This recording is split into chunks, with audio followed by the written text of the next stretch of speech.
Hello, my name is Robert Love. I've been a longtime user of Delphi and C++ Builder, and today's session is designed to help existing VCL developers, regardless of the language you chose to use with VCL, learn FireMonkey. First off, FireMonkey is a new application framework. This framework is designed from the start to handle cross-platform development. Currently, the platforms supported include Windows, Mac OS X, iOS, and now, with the release of XE5, Android. Some of the things we're going to cover today are some similarities between the VCL and FireMonkey. Then we're going to talk about some specific control differences, things to be aware of. Then we're going to talk about data-aware controls, or the fact that there are none in FireMonkey, and how there is a new and different way of dealing with that. Then we're going to talk about some specific FireMonkey improvements that are over the VCL. We're also going to cover some of the new controls that are in FireMonkey, and we are then going to show some of the missing controls, some of the things that you may need to come up with a different solution for you. So let's start off by jumping right into Rad Studio. I have it up here, and I'm just going to do a file new FireMonkey desktop application. And the first thing that we're going to see here is a prompt for HD FireMonkey application or 3D FireMonkey application. HD is the closest thing to VCL in that it has an X and a Y coordinate system that mimics the top and left that you would see in the VCL.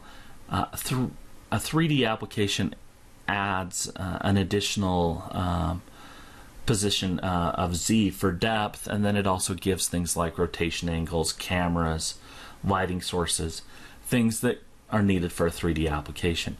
So, considering this talk is about a VCL developer's guide, we're going to just focus today on HD FireMonkey applications.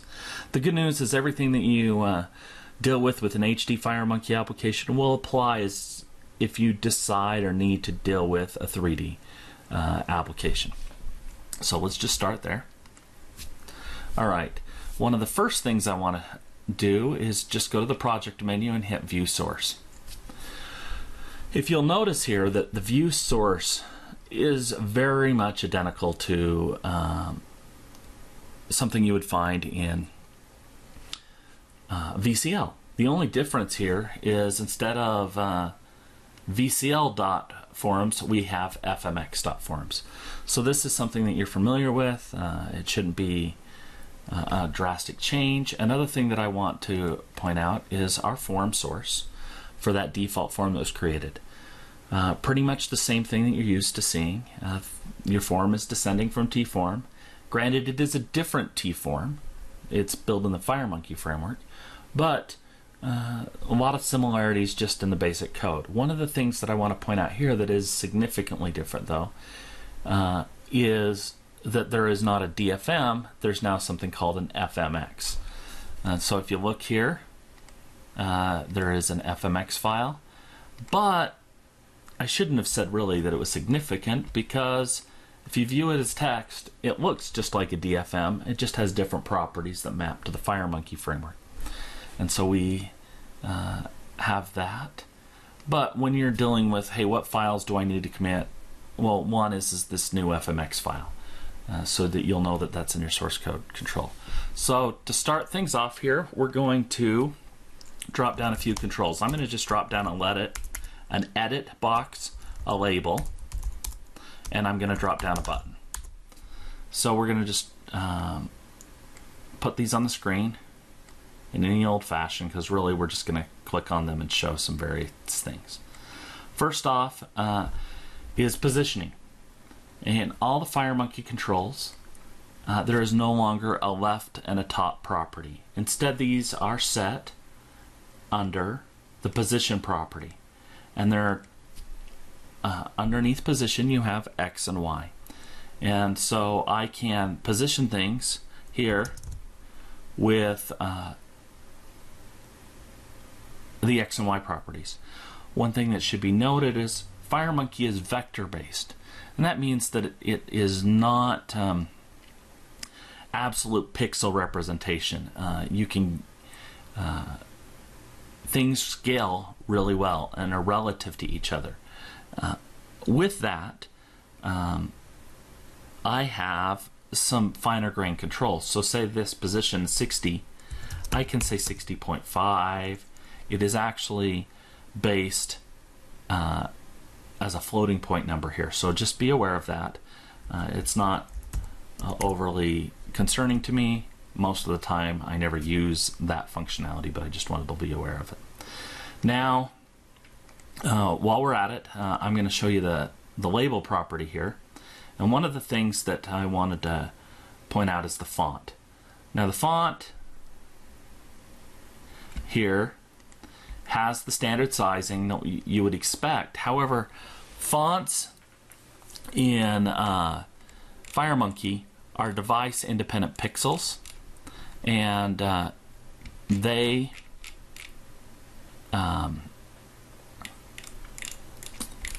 device independent pixels, and they have 96 the size is 96 per logical inch versus 72 per logical inch. It's not something that's going to be, for most of us, we probably don't care, but if you have labels, you'll notice that they're slightly different. If you were to convert an existing app over, it'll look slightly different, and that's one of the reasons. And you can adjust your font sizes if needed for that. Another thing is, we're now on the label. We're going to start with some of the control differences that I said we did outline. On a control, for label, there's no longer a caption property. In fact, it's now text. So hello world can be added here to the text. Button also had a caption property before, and now it is text. So I can say click me, and that's on the button. Everything else, like your t-text edit box here, it's always had a text property. It's there. So everything is text from here. If it has some type of text representation, there's no longer a caption. Just be aware.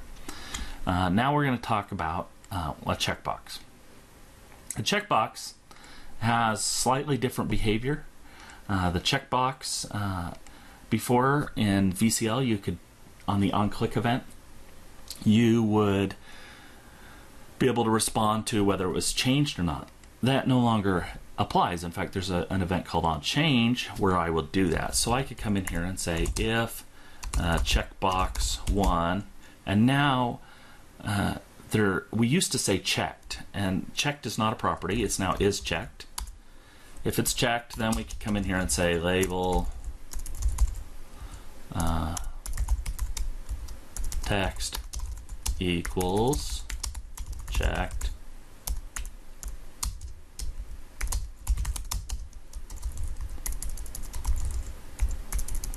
Label, and I'm having a hard time typing right now,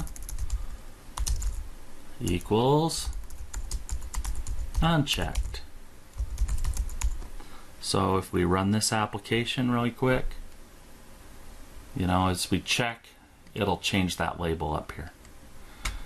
Nothing spectacular, but it just points out that the property name is changed for checked and that we're using the onChange event. Now there's one other that I want to point out here, and that's radio group box. If you were to go look for it, it doesn't exist. But that functionality is not lost. I can drop down a T group box, and I can drop down radio buttons. And so I have a couple of radio buttons right there in that group box. And now let's just drop down a T, let's group box. Let's move it down here. Drop down a couple more radio buttons. And just doing this, we can then lay them out any way we'd like, similar to what we could have done with the T radio button and a T group box before on the VCL, but we just don't have the group. However, I wanted to point out one thing. So if I can select this one up here, but as soon as I select this, they're not independently grouped. It does not follow any type of parenting or ownership.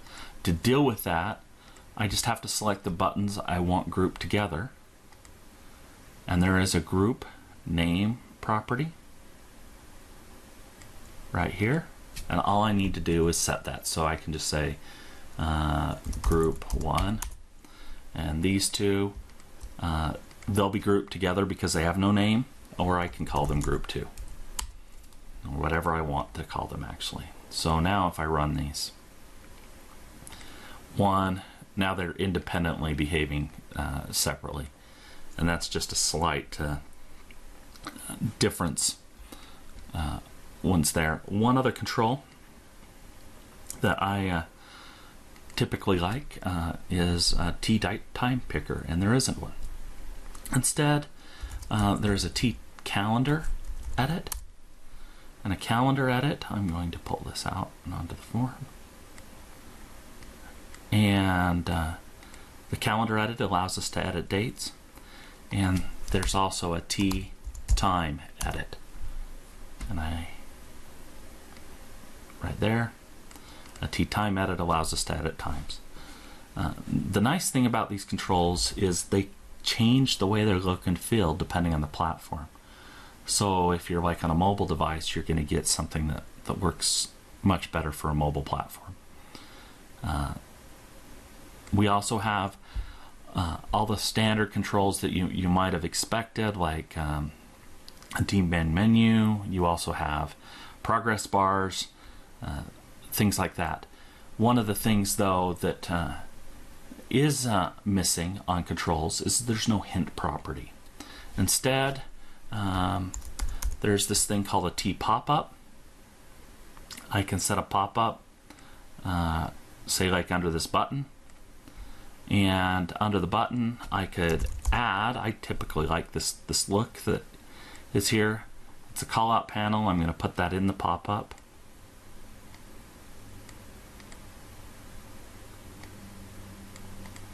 And in the pop-up I'm going to just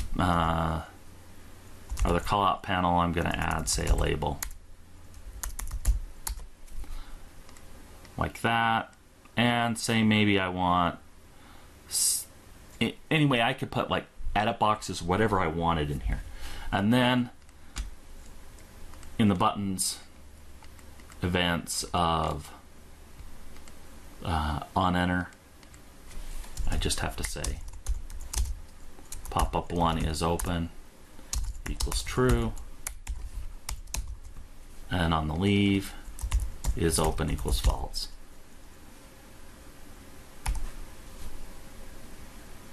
And now notice how it's not lining up. It's because I forgot to set one important property, and I'm kind of glad I did because it highlights the need. But under a pop-up you have a placement target, and I'm just going to select that to the button 1.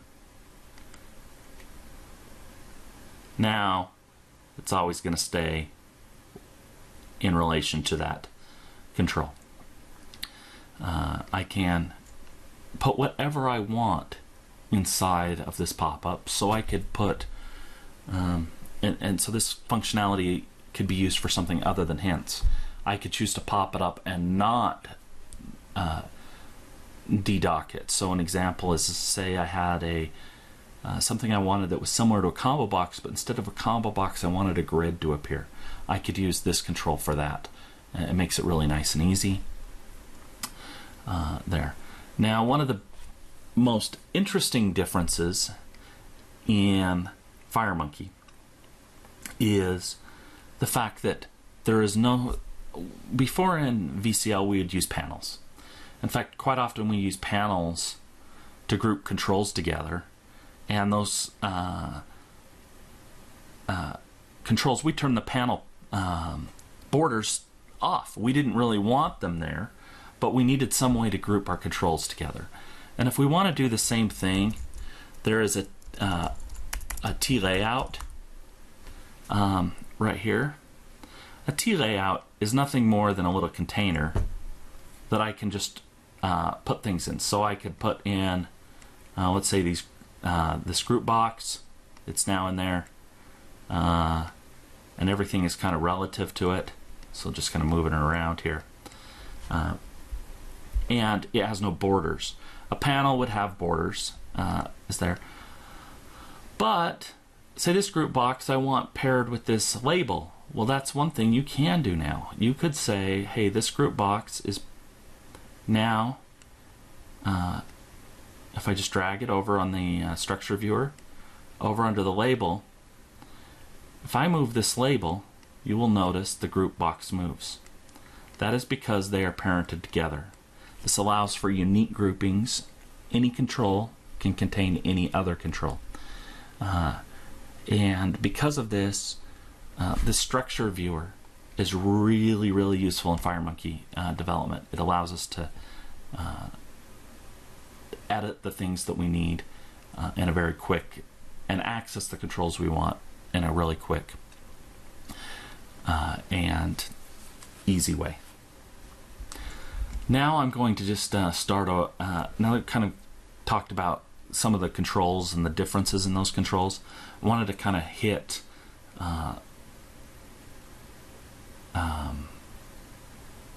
the live bindings or data aware controls. So let's start off by just creating yet another new application, and we're not going to save that because we really didn't do anything of use for you to save. The first thing is, when you want to deal with this, you can do this at any time. It doesn't have to be at the start of a new application. But I right-click on the form, and I can choose Bind Visually. With that, the live bindings appears, and this is a live bindings designer. And with the live bindings designer, I can hit this little wizard button that I did. It's a little wand, and it brings up the live bindings wizard, and it asks me some of the questions I might typically want to do. Link a control with a field, or link a grid with a data source, or link a component property with a control. And we'll talk about some of these things that you can do here. But the only one we're really going to use right now is create a data source.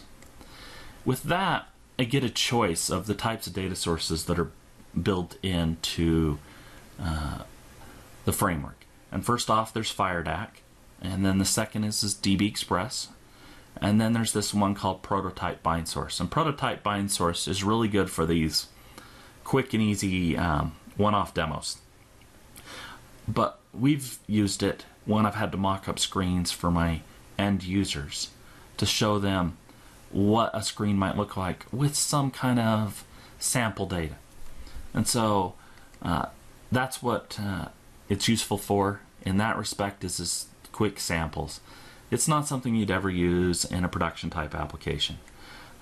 But we're going to use one here for this demo. So for this one, we're going to say, hey, we have contact names, and I'm just going to say employee name.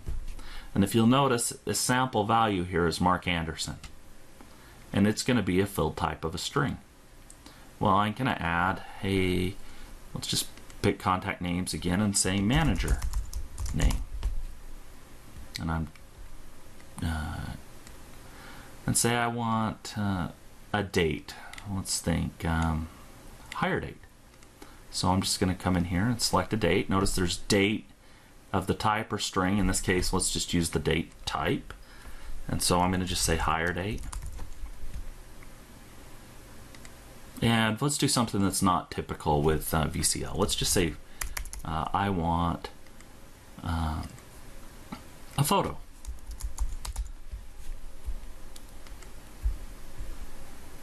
And with this, I'm just going to hit next. And I get a choice to add a dataset navigator or not. So I'm going to just say yes to this. And it allows us to kind of explain things. First off is the source. There's the prototype bind source. If not, you might have a DBX or a FireDAC one. I'm not going to get into real details of how those work, because there's several sessions in this CodeRage that talk about how this really works.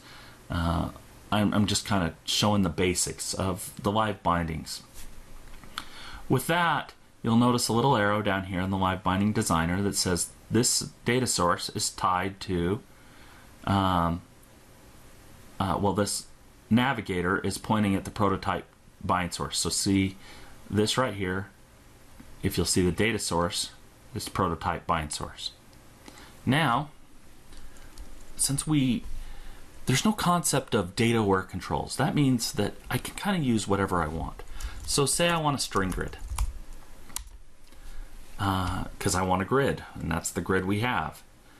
We can have a string grid, and I want to bind this string grid. I just come down to the live binding designer down at the bottom, and I just drag from one asterisk up to the other asterisk.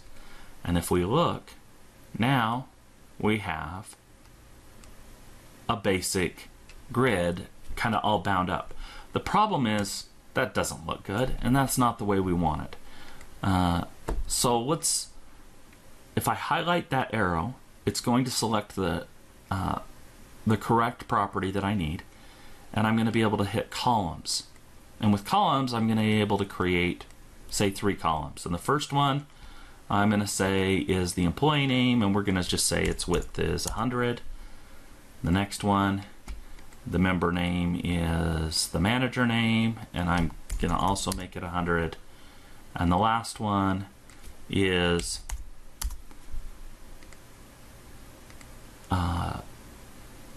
the hire date. Now that I have that, you'll notice the whole time I was doing this in the background, it kept us with live data showing what's going on. And let's say we want an image control on the form. Now I can put this image control, and all I have to do is drag from that photo down to the bitmap property, and I have an image that appears. So it's quick and easy to just drag our lines around to set up the bindings that we need. I can also do things like edit boxes, and with an edit box I can choose to drag its text to, say, the employee name, and I could say a label, and the label I can draw its text to, say, the hire date. With that, we're able to kind of just choose how we want to bind things up and to our data. And if we run this,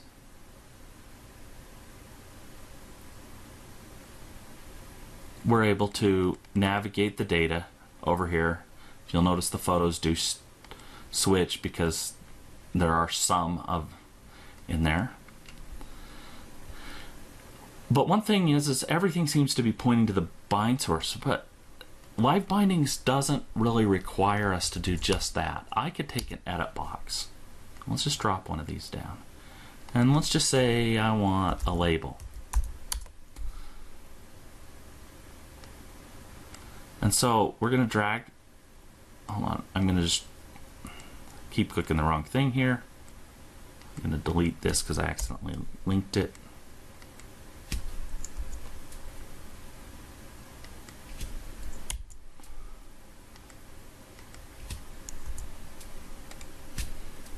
Just remove the link. Then we get the label. So I have this edit box and this label. I can drag the edit text to the label text. And if you'll notice, immediately label 2 and label 2 are there. So if I run this, whatever I change this to and navigate off, it's going to change the label for me. So I can tie controls together in a way that I never had before.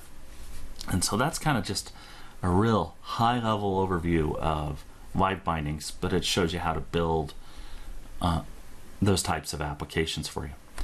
Now, there are some additional controls. Let's start off with that. Let's just do another FireMonkey desktop application again. And we're not going to save that as well. With this, we're going to show a few controls, not all of them. There's no way we have enough time to get through every last one, that are new and different. Some of these are specific to mobile development.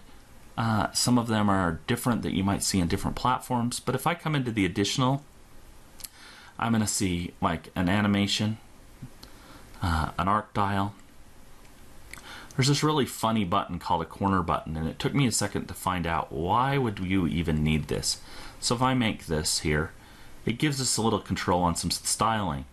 And one of the things here on that button, I need to highlight it first. If we come down to the bottom, there's an X radius and a Y radius. And I could come in here and just say, hey, I want the X radius to be 15 and the Y radius to be 15. And if you'll notice, now the button is a little bit more rounded. I can make that even more.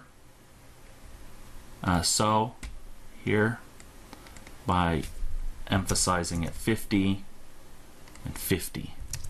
And you'll see that I can get kind of a shaping on those buttons. But one thing that isn't always well known about this control is it supports negative values. So you can get some different effects. So I could say, hey, negative 20, and get whatever I want on those corners. So that's just kind of a simple little button. I have a T-calendar, very similar to the VCL control that was already there. I also have a number box, only allows numbers. I get to choose in here the number of decimal digits if I want. And there was one other property that allowed me to say if the value type down here, if it's a float or an integer. And I also have like spin boxes, combo box editors, combo tracking, a clearing edit. This one gives just a little X, so what that'll do is when you hit the X, it clears the contents of the control. You can have a plot grid, so if you were to do something like, say, needed to do any kind of graphing, we have that. I mentioned that there was that FireMonkey is vector-based, and FireMonkey has scaling. So if I put this little magnifying glass over here, and I come in and set in here, there is a property called, all of a sudden I'm drawing a blank on it. Oh, I'm not selected it, that's why I can't see it. In here, there's the loop scale. And I can change this to like 1.5. You'll see it kind of zooms in. I can actually do it the other way, 0.25, and it's more like zooms out.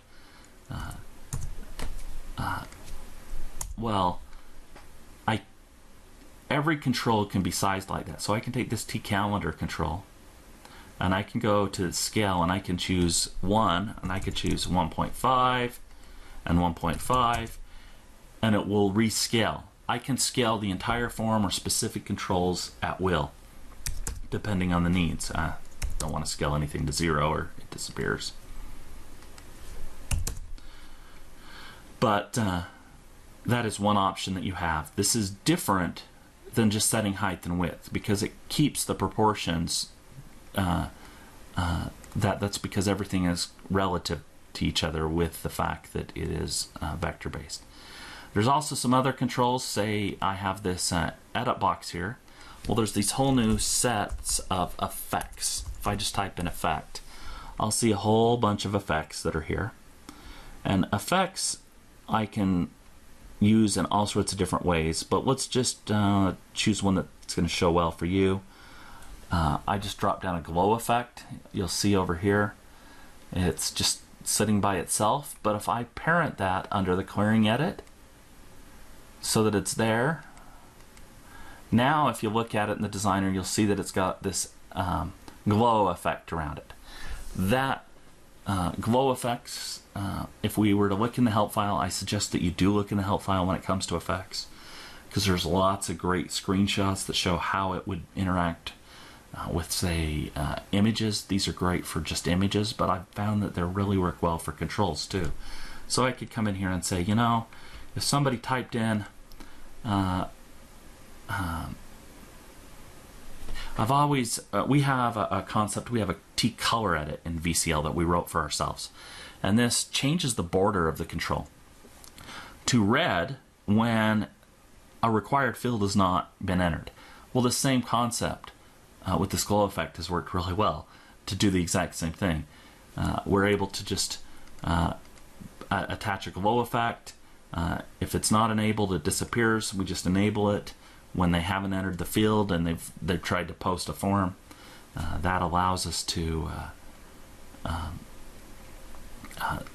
choose the look. So we could choose, you know, some type of different color depending on what we're needing. Now that kind of brings up colors.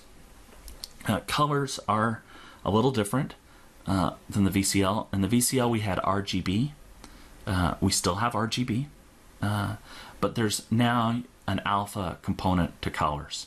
And that alpha component allows for the transparency of each one. So there's just one more element to colors in general. If you want more details, the color constants are far more verbose and different in that respect. So if we took that glow effect and looked at the colors, you'll see a whole different set of default colors that are here. Those names are there. If you look in the help file, you'll be able to get what unit and everything they're all in. So we still have things like T-timers, and we still have the standard dialogues. The good news is all of these things that we have are cross-platform. So when I open an open dialog on a Windows machine, it's going to look like the Windows dialog. And when I open it on the, say, a Mac, it's going to look like a Mac. We also have, say, like the common controls. There's the T-tab control. I didn't cover this. I wanted to earlier, so I'll cover it now. And that is, instead of the T-page control, you have a T-tab control. And this allows us to deal with our tabbing, our nature, well, not tabbing, but having different pages of control grouped together. So if I put this clearing edit on tab item 1, you'll see it here. And now as I move back and forth, it disappears just like a T-page control. That brings us into some other FireMonkey only features that are different and not the only controls, and that I want to point out is we can take, say, this control, and I want, well, actually, let's just drop a button. It's kind of more visible with what a button can do here. So I have a button right here, and on this button, there's, if we'll look through the object inspector, you'll see on the left side of several properties there is a film strip, and this film strip says, hey, this property has a possibility of being animated, and so I could say I want to animate the height here, and I'm going to just do a T-float animation here, and the starting value is the size of that button, so I'm going to just say 22, and I'm going to make it 150. Because of the way we're going to do this, I'm going to turn inverse to true, and the trigger for this is when the mouse is over. So I'm just going to say, hey, the mouse is over, and I want to trigger the inverse when the mouse is mouse over is false. Okay, so I've got those there, and if I just run this, now I put my mouse over the button and you'll see how it grows. And it doesn't just appear to just snap.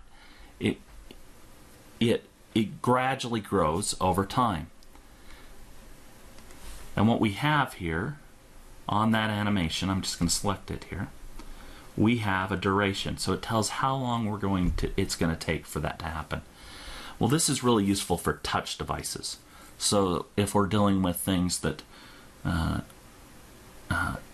touch, and I'm swiping from, say, left to right or up, and I want to bring something in, I don't want to bring it in just and make it appear instantly. I usually want to show that that you're pulling it on, and that effect is very possible with a float animation, and it can be done with virtually any control. You can easily do it in code to any property.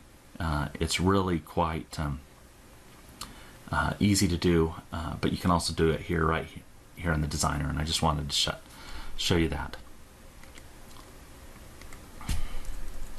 That brings us to the missing controls.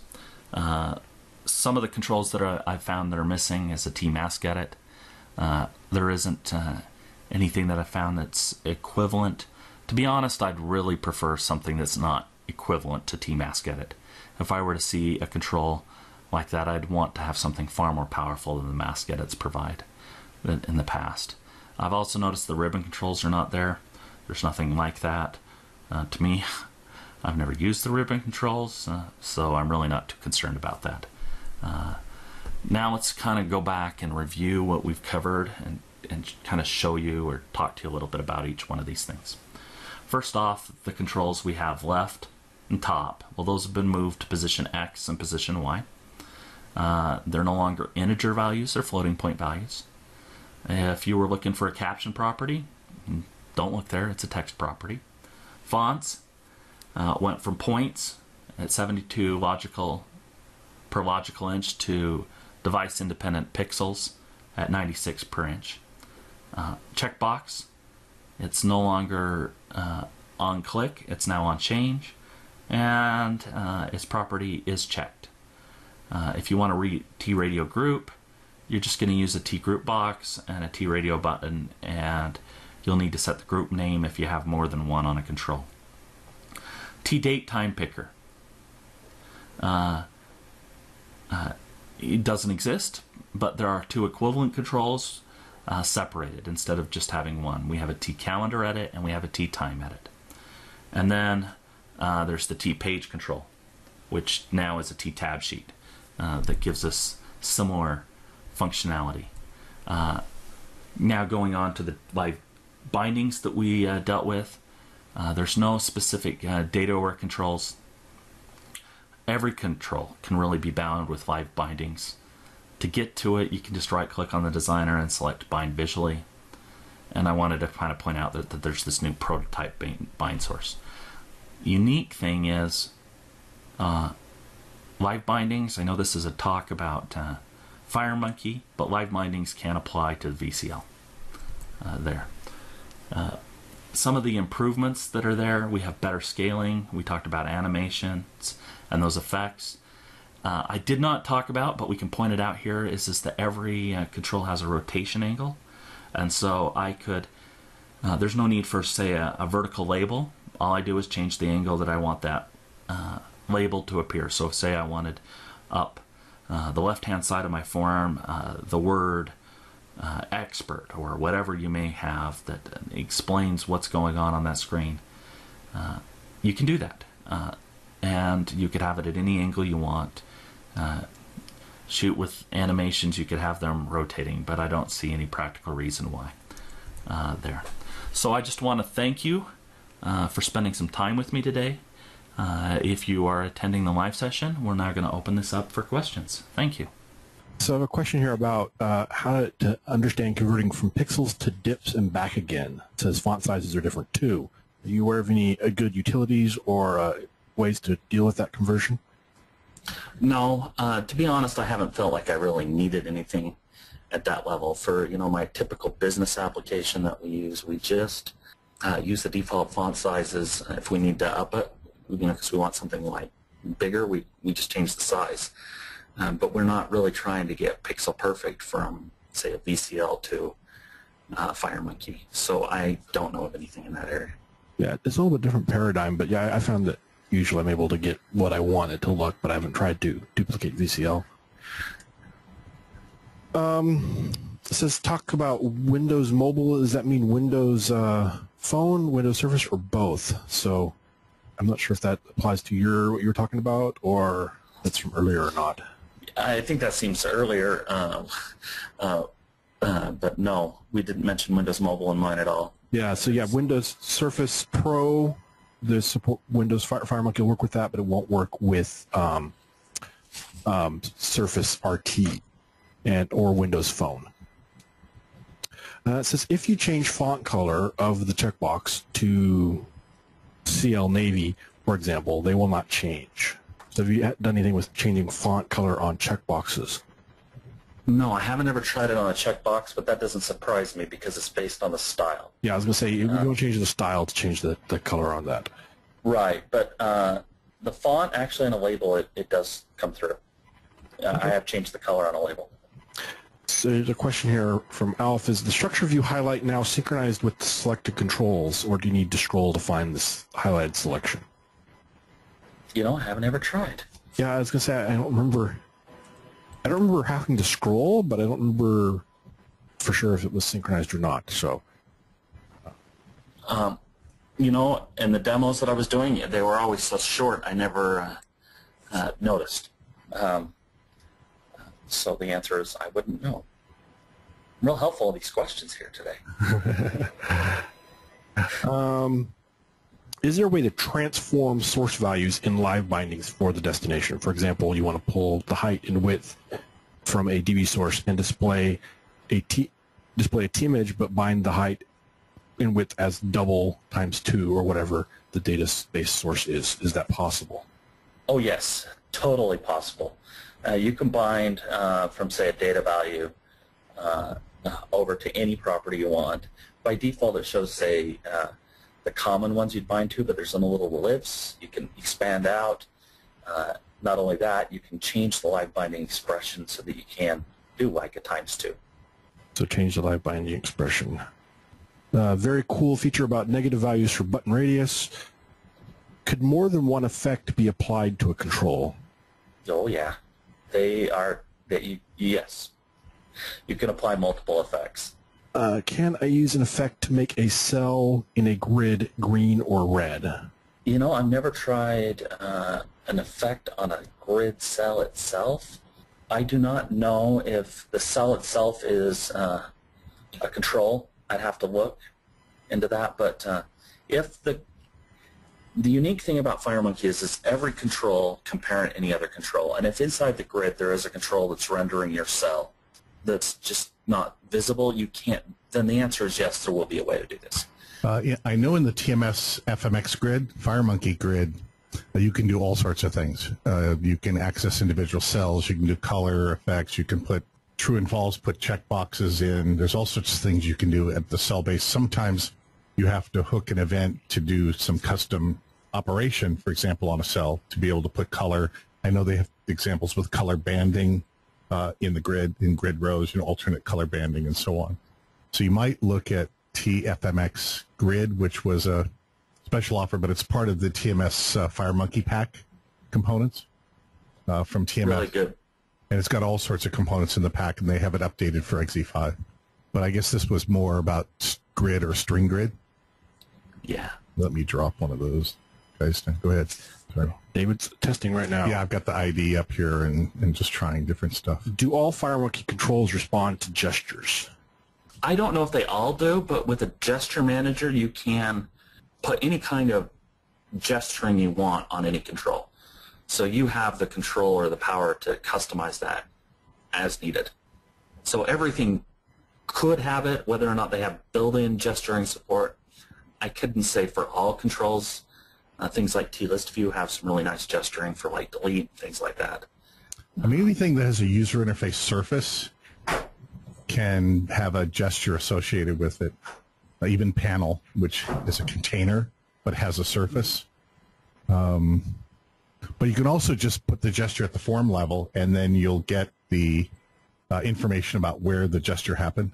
Like in edit box is a natural one for things like scratch out, you know, for left, right, and so on. Sure. The best way to know is you put user interface components down and see if they have the touch property.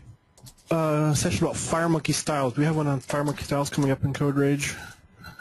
Well, I know we did styles before. Yeah, check out the replays in from last previous time. and the replays from CodeRage 7 and mobile. Serena's going to talk a little bit about styles in her session, which designing common user interfaces for iOS and Android, which is the session after next. Darren's doing what's new in FireMonkey XE5 next, and then Serena's session, she covers common user interfaces and styles. But there's other sessions from past CodeRages where we talked about, custom style, proper handling, and so on. I don't see a style-specific session because we just thought we'd covered it so much. But check out Serena's session at 10 a.m. Pacific time. Okay, let's see. There was a comment here, and I lost it. The scroll box position seems to be changed to a scroll box value. It also seems to be changed from integer to a float. That is correct. There are lots of little things like that that are from control to control, and I couldn't cover every little last thing. There are lots of little teeny differences in properties and the way they behave. I picked some of the highlighting ones. I obviously couldn't cover every last little change. One thing I want to point out is if you're a longtime VCL developer, you've probably given up on the help file. Please do not do that with FireMonkey. The help file is 10 times, or that's an understatement. It is much, much better than it ever was. And if you have a behavior that you just don't quite understand or you want to do, just check out the help file. It's there. It's very well covered. Yeah, the other thing is the doc wiki, docwiki.embarcadero.com, is updated in real time every day, all day long, by the different doc team members around the world. And it's only the help files for the Windows IDE they generate from the doc wiki about once a month, approximately. There'll be help file updates. So everything is always the latest and up to date on the docwiki.embarcadero.com. Please comment about VCL versus FireMonkey performance in general and why you might want to continue using VCL versus FireMonkey. Well, if you have an existing application and you've invested, hundreds, if not millions of dollars into it, there's not a huge argument to just rewrite. However, if you're starting from scratch or you're building new pieces of functionality, it seems to be fine. I haven't seen any real major issues with FireMonkey and the basic types of applications. We've written a little utilities here or there using it. Nothing at the scale of I have an application that's 10 million lines of code. It's all VCL, and we're just not going to be even attempting to move that to FireMonkey. It doesn't make sense. But at the same time, a lot of utility programs, things that are around it, are things that we've been looking at moving those because they're simpler interface. So as far as performance, for a standard business application, FireMonkey is fine.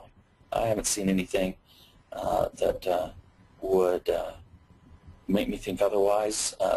Whether or not that applies to something else, say like real-time graphing or something that you might be needing, that you're going to have to measure yourself because for what we've needed, I'm not too worried about performance. Okay, the question about FireMonkey. These questions are moving so fast. VCL to FireMonkey converters, there's what is it, MIDA FireMonkey converter? Yeah, we chose never to use that just because we didn't want to even try. Go ahead. But there's probably, I've looked at it just, from a, review of it. It looks like it's something good for somebody who used the standard controls and wanted to move them across. There is MIDA converter, which MIDA. Go to MIDA converter, MIDAconverter.com.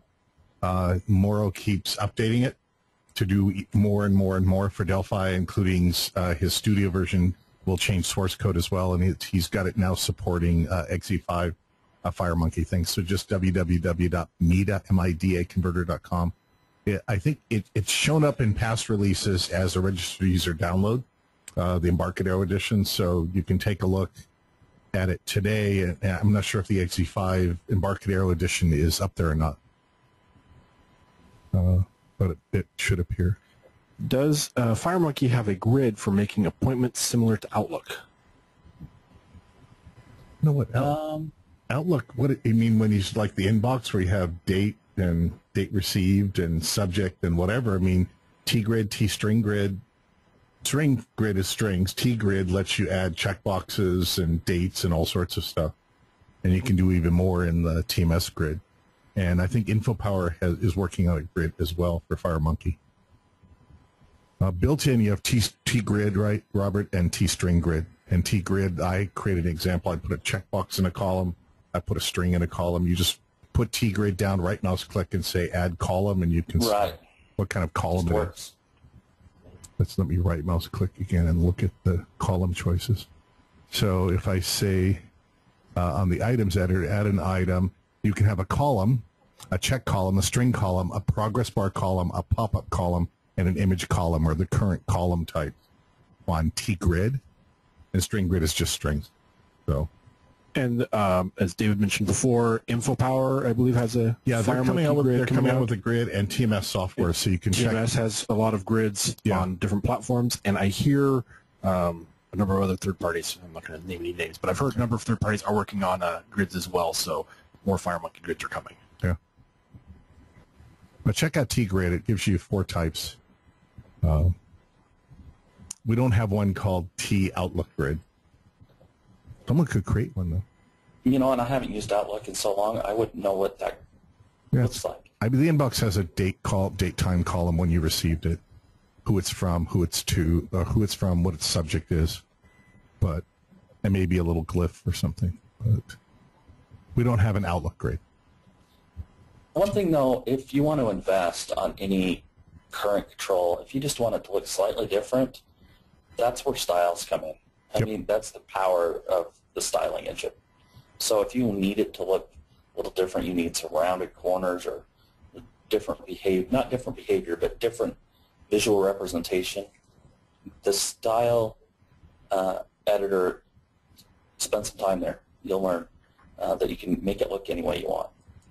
So John just commented that the media converter that came with XE4 was very good. Or, I'm sorry, very poor. So there's a new version out of that. Well, also as it related to C++, I mean, when you're converting the forms, it does a good job for both languages. If you're referring to code conversions that are related, Moro is a Delphi developer, and it's written in Delphi, so he's more comfortable with Delphi source code changes. Yep. I saw that the new version for XE5 also had added support for C++ Builder. Yeah. I mean, at the form level, which is the hardest part of the work, it does a really good job, regardless of the language you're using on forms. A form stream file is a form stream file, you know, a VCL form, so FRM file. Bob says, where is this help file, which Robert talks about, that's good for FireMonkey, and how do you get to it? The help menu? Or F1 when you're on a component or piece of code? Yeah. Try going to the help menu and hitting the table of contents. There's tutorials that are there. Individual properties and methods are all documented. Occasionally I run into something that's not documented in FireMonkey still, but most of the time everything that I'm after is there and documented, which I would say that the help file is for FireMonkey is as complete as I've ever seen for anything for the VCL over the years, if not better. Do FireMonkey apps require distributed runtime to accompany an application on any platform, especially Windows? Or is it a completely self-contained app? It can be a self-contained app. On Windows, you can still build with packages if you'd like. Now, that functionality is a lower-level functionality. You still have that option to distribute VPLs. Or you could just have it an all-in-one app, just like you always have. There's no need to really include anything else, unless you're using, say, like a database driver, and it's a DLL that's already there. You may have a need to deal with that, but your standard Delphi applications of one big exe. So Tom pointed out that he had to manually install the help as an additional thing when he installed XE5.